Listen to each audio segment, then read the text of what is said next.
The largest archipelagic country in the world, Indonesia is host to a diverse culture with an even more diverse history.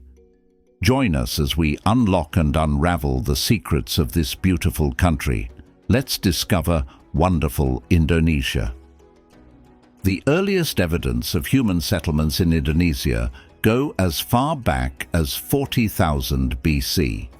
They were hunter-gatherers for the most part, while some also dabbled in aquaculture. By 2500 BC, these early settlers learned to cultivate different crops, including taro, bananas, and rice. The introduction of agriculture consequently led to the introduction of pottery. Metalworking began to spread in the area at around 700 BC. Bronze and iron were the main metals used in forging weapons and tools, making life easier for the early settlers. By 400 BC, trade routes between the archipelago, China, and India opened. By this time, Hinduism and Buddhism were introduced to the region. In the 7th century, a great kingdom came into prominence within the Indonesian archipelago. It was called the Srivijaya Kingdom, and it would form the foundation of Indonesian and Southeast Asian identity for centuries to come. From the 7th century to the 13th century, Srivijaya prospered, and it became a maritime empire controlling Western Java and part of the Malay Peninsula. It was also a center of Buddhist learning. The kingdom would eventually break up into smaller kingdoms by the 13th century. The Srivijaya era was replaced by the Majapahit era in the late 13th century. The kingdom was a Hindu-Buddhist empire that was based in present-day Java. It reached its peak during the reign of Hayam Wuruk, who reigned between 1350 and 1389. The empire had approximately 98 overseas tributaries that extended from mainland Southeast Asia to the Philippines. It was one of the last Hindu-Buddhist kingdoms in Southeast Asia, and one of the greatest and largest kingdoms to have ever existed in the region. To this day, Majapahit's borders are considered to be the basis of Indonesia's modern borders. Modern Indonesia is a largely Muslim country. However, there is no clear evidence as to when the spread of Islam began in the archipelago. One theory posits that Arab traders arrived in the archipelago in the 9th century and from then on were able to spread the religion to the local population. The archipelago was known for its spices, and the importance of spices in the global trade that time made it a target for many traders, including the Arabs. By the end of the 13th century, two small Muslim trading kingdoms called Samudra Pasai and Perlak were established. And in the 15th to the 16th century, Islam started to spread rapidly amongst the elite, more as a political move rather than a religious one. In the 17th century, Dutch traders arrived and began establishing the Dutch East India Company in Java and the Maluku Islands. However, they had little to no influence in the other parts of the region. They eventually clashed with local powers, such as Sultan Agung, who laid siege to the new Dutch colony of Batavia. However, Dutch intervention in Javanese affairs increased in the later 17th and early 18th centuries. In 1806, the British and Dutch went into conflict over control over overseas trading colonies. By 1811, the British were able to take control over Indonesia and all former Dutch holdings. They abolished slavery and divided the country into what were called residencies for administration. However, the British handed over control back to the Dutch in 1816. The Dutch expanded further and further, going as far as Aceh. During the Second World War, the Japanese invaded Indonesia. At first, they were hailed as liberators, but the Indonesians soon realized that they were the same as the Dutch colonizers that were before them. After the Japanese were defeated, young nationalists were determined to assert the country's independence. The group kidnapped two of their own nationalists due to impatience, Sukarno and Hatta. The former declared on August 17, 1945, the independence of Indonesia, becoming the first president of the country, with Hatta being his first vice president. According to the World Bank, the GDP of Indonesia is valued at around $1.3 trillion. It is ranked number 1 in Southeast Asia in terms of gross domestic product. The country is a major exporter of crude petroleum and natural gas.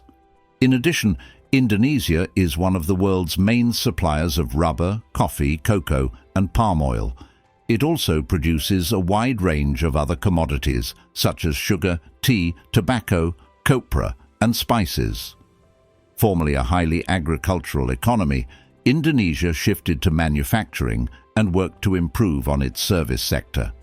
However, Indonesia continues to maintain its self-sufficiency with regards to agricultural products.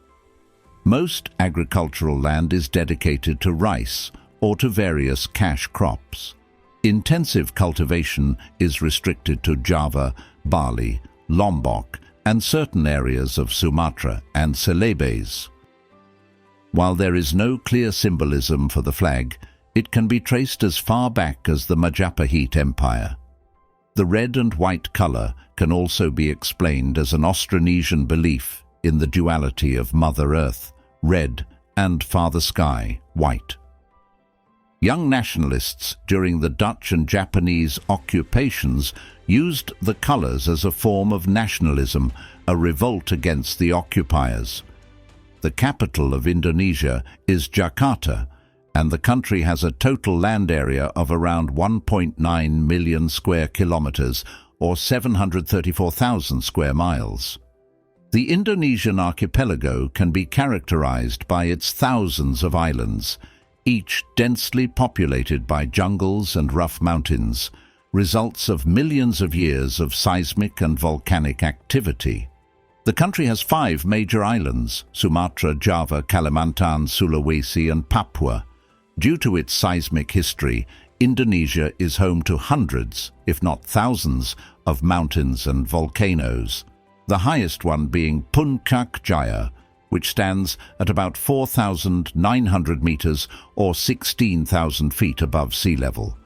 Indonesia's climate is largely hot and humid, with rainfall occurring mostly in low-lying areas and mountainous regions experiencing cooler temperatures.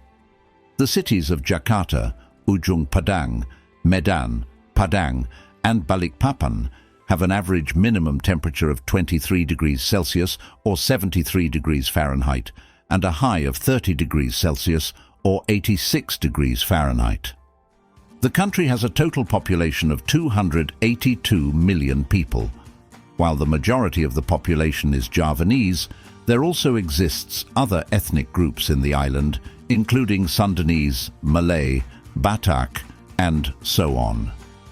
Consequently, there are 700 listed languages in the country, second only to Papua New Guinea in terms of the most languages spoken in a single country. Indonesia is situated at the meeting point of 2 of the world's population groups, Asians in the west and Melanesians in the east. Thus, the Indonesian motto of Bhinneka Tunggal Ika, or unity in diversity. Cultures and traditions vary between different ethnic groups. The mountains and the seas provide a natural cultural barrier that also helped preserve pre-colonial traditions.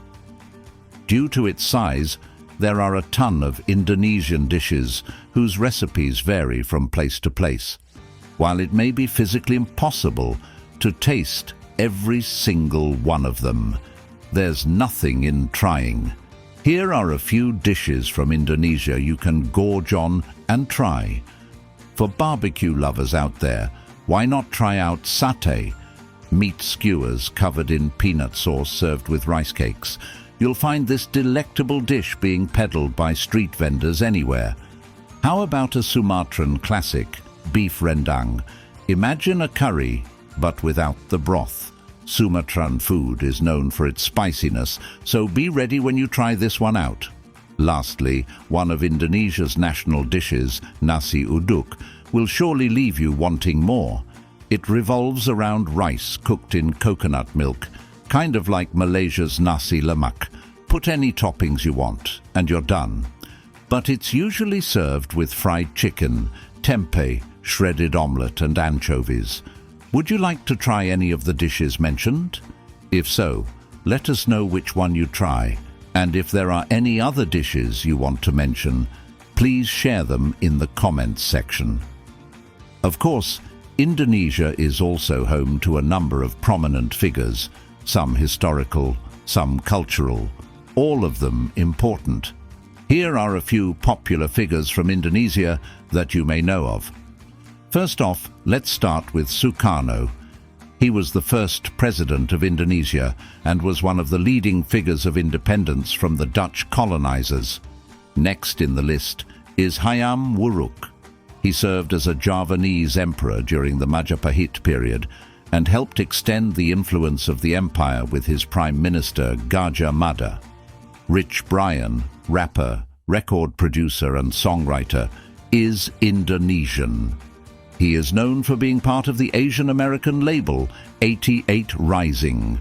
And lastly, we have Joe Taslim, known for his roles in Mortal Kombat and The Raid. He is an actor and martial artist from Palembang. If you enjoyed this video on Indonesia, you'll love this next one.